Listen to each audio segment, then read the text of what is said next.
سب سے پہلے تو علی بھائی میں آپ کا بڑا مشکور ہوں، کیونکہ مجھ پہ بھی بڑا پریشر تھا لوگوں کا کہ بھی یہ سوالات موصول ہو رہے تھے، اور کچھ لوگ آپ کو بھی کر رہے تھے، کچھ دیگر افراد کو بھی کر رہے تھے، جیسے قاسم بھائی وغیرہ نے بھی اس پہ کافی فیڈ بیک دیا ہے.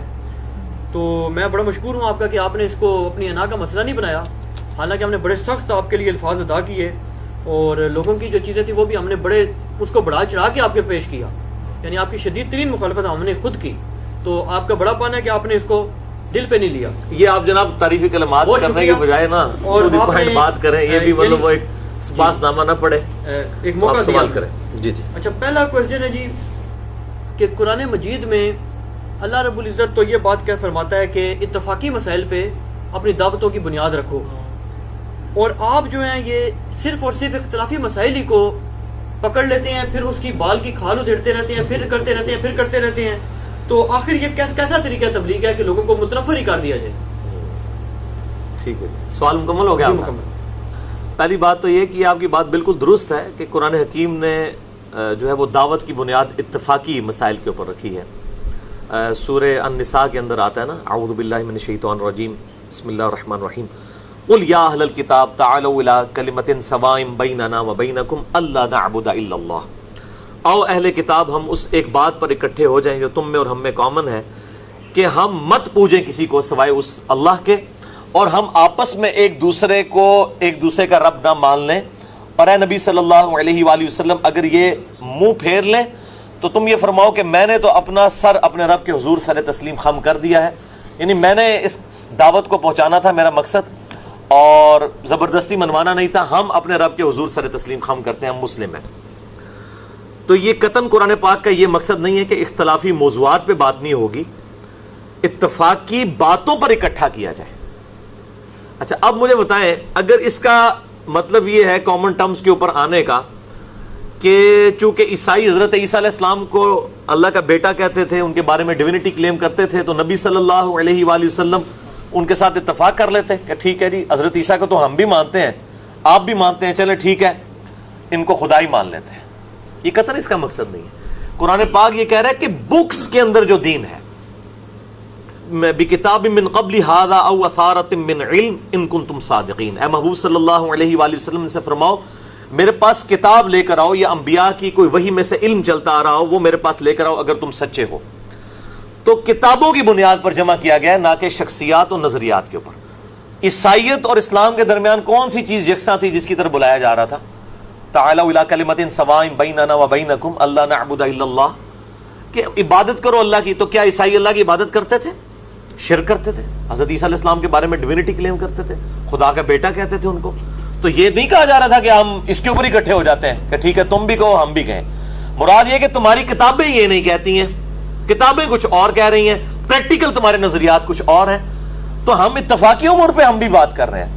ہم جب کہتے ہیں اہل سنت کو، اہل تشیع کو، بریلوی دیوبندی، اہل حدیث، شیعہ، یا آگے حنفی، شافعی، مالکی، حنبلی، ہم کہتے ہیں کہ ہم بھی ایک بات پر اکٹھی ہو جاتے ہیں کہ ہم نے قرآن پاک کو اپنی کامن کتاب مان لیا ہے، یا اہل سنت کم از کم بخاری مسلم کو مانتے ہیں، تو ہم اس کے اوپر اکٹھے ہو جائیں.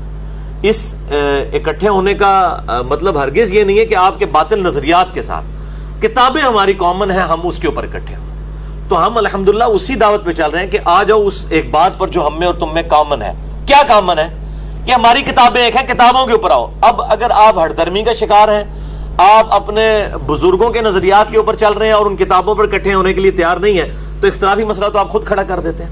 ہم تو اتفاقی امور پہ، میں نے تو بہت بڑا جملہ بولا تھا کہ جو کتاب و سنت کو مانتا ہے وہ صحیح سنی ہے، اور جو کتاب و سنت کو چھوڑ دیتا ہے، صرف نام ہی لیتا ہے، وہ ٹنی ہے. یعنی سنا کے سنی ہے، وہ ٹن ہوا ہے، یعنی اس نے کبھی دلائل کے ساتھ چیزوں کو پرکھا ہی نہیں ہے. تو یہ قرآن کی آیت کو بالکل مس کوٹ کیا جاتا ہے.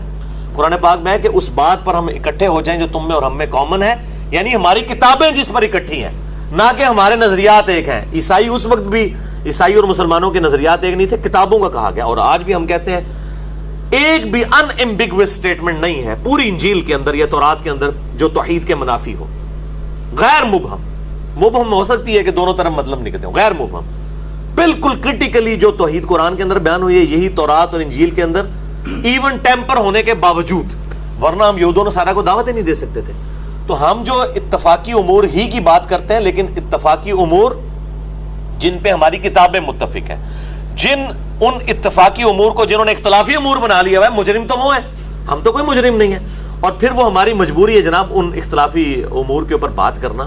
اس کی وجہ یہ ہے میرے بھائیوں، آج کے دور کا انسان جو ہے وہ جس تکلیف سے گزر رہا ہے ان اختلافی امور کی وجہ سے، اس کا مسئلہ یہ نہیں کہ اس نے نماز روزہ حج زکات کرنی ہے. وہ نماز پڑھنے کے لیے بھی نکلے تو آگے کتنے طریقے ہیں نماز کے، پھر فرقوں کے اختلافات، پھر کوئی کہتا ہے جی امام کعبہ کے پیچھے نماز نہیں ہوتی، کوئی کہتا ہے جی فلاں کے پیچھے نماز ہوتی، فلاں کے پیچھے، کوئی ایک مسئلہ ہے.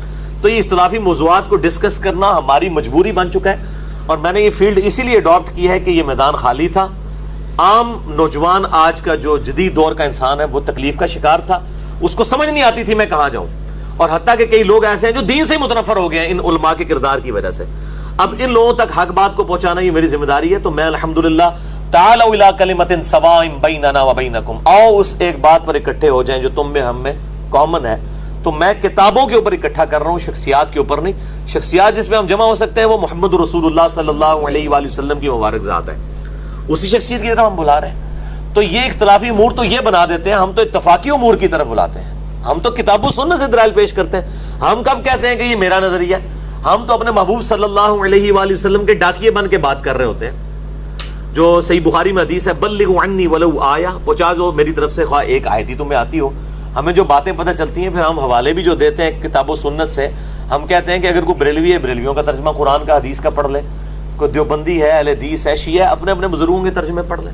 تو قطعاً ہمارا مقصد جو ہے وہ اختلاف کو کھڑا کرنا نہیں، بلکہ اختلاف تو آلریڈی ہوئے ہوئے ہیں. یا تو ہونا کہ انجینئر محمد علی مرزا صاحب کی پیدائش سے پہلے سارے ایک ہی گروہ تھے اور میں نے آ کے یہ سارے فرقے بنا دیے ہیں، پھر تو ابھی بات ٹھیک ہے. بھائی 7100 فرقے بنے ہوئے ہیں، ایک ایک فرقے کے اندر کتنی کتنی جماعتیں بنی ہوئی ہیں، ایک دوسرے کو گمراہ کہتی ہیں.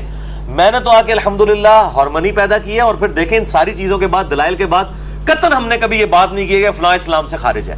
باقی علماء جب اختلافی امور پہ بات کرتے ہیں تو وہ اس طریقے سے پریزنٹ کرتے ہیں کہ ہمارے علاوہ سب کے سب دوزخی فرقے ہیں، اور آپ کو تو اس بات کا پتہ ہے، ٹھیک ہے، سب گستاخ رسول ہیں، سب مشرک ہیں. میں الحمدللہ 2 فرقے، ایک اہل سنت کا آف شوٹ قادیانیت اور دوسرا اہل تشیع کا آف شوٹ جو ہے نصیریہ، ان دونوں کے علاوہ میں کسی مقطع فکر کی بھی تکفیر نہیں کرتا، خواہ بریلوی ہوں، دیوبندی ہوں، اہل حدیث ہوں، اہل تشیع ہوں، حنفی، شافعی، مالکی، حنبلی، اثنا عشری ہوں، زیدیہ ہوں، میں تو سب کو مسلمان مانتا ہوں. تو الحمدللہ میں تو ان سے بہت بہتر ہوں. یہ تو اپنے اختلاف ریکارڈ کرواتے ہوئے اپنے علاوہ سب کو اسلام سے خارج کر دیتے ہیں. میں سب سے اختلاف کر کے سب کو مسلمان سمجھتا ہوں. اس سے بڑا کیا اتفاقی امر کوئی اور ہو سکتا ہے؟ تو میں نے یہ بات کر دی. اس میں اگر کوئی مسئلہ سمجھ نہ آئے تو آپ پوچھ سکتے ہیں.